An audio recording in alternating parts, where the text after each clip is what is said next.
everybody, happy Monday. I'm Natalia Bonner and I've got a fun background filler design to share with you today. I'm calling it a background filler design, but you could obviously loosen this quilting up, make it a little bit larger scale and use it all over like as an edge to edge type design. It's a super fun, fast, and really versatile design. So it's a little bit of my swirls combined with some of my clams and voila, we've got a really fun background filler design. So I'm excited to share it with you today.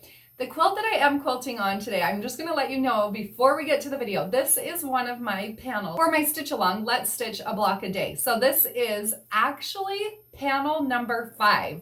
So if you're stitching along with me, or if you're not, if you just want to use this wherever, if you are stitching along with me, this is the panel that I'm using for number 5. And the other reason I'm mentioning that here, you're going to see as I'm quilting this design, the panel, because it's printed on demand, it's a digital custom panel. These panels, when you receive them, they do come with the outside edge has a nice hem all around it. So it's finished really, really nicely.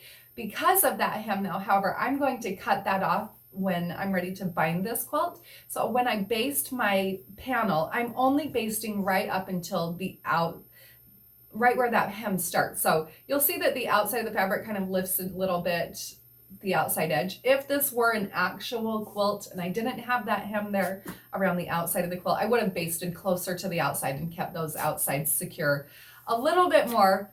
So this is kind of a cheater version of that. But this is going to be really fun. A few of the things that I am using here today, I do all of my quilting on a Gamble 22-inch machine. The thread that I'm using here is so fine. That's what I've got on the top. On my bobbin, I have bottom line threads. So I've got all of these threads available for purchase on our website, pieceandquilt.com.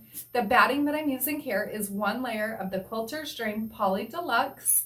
And you can pick up this super cute panel that I'm using here over at honestfabric.com. Everything else, though, like I mentioned, is available on our website, pieceandquilt.com. Before we get to the video though, make sure you do take a second and subscribe to my channel so you get updates every time I share a brand new video. But in the meantime, let's get stitching.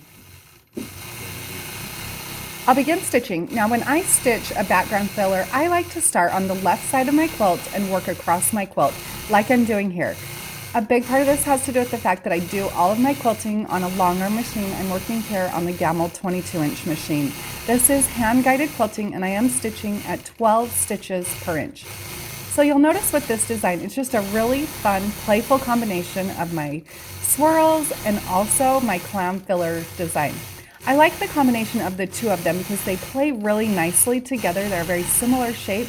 The clam is obviously a bit more oval, so it just creates a little bit of extra interest when I've quilted out these designs.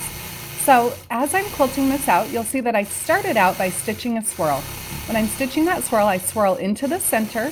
When I get to the center point, or actually as I'm stitching out my pebble,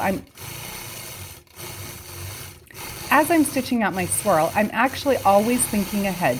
Leave yourself an out. Once I stitch into that center point, I need to always have enough space so that I can get back out of the space where I started.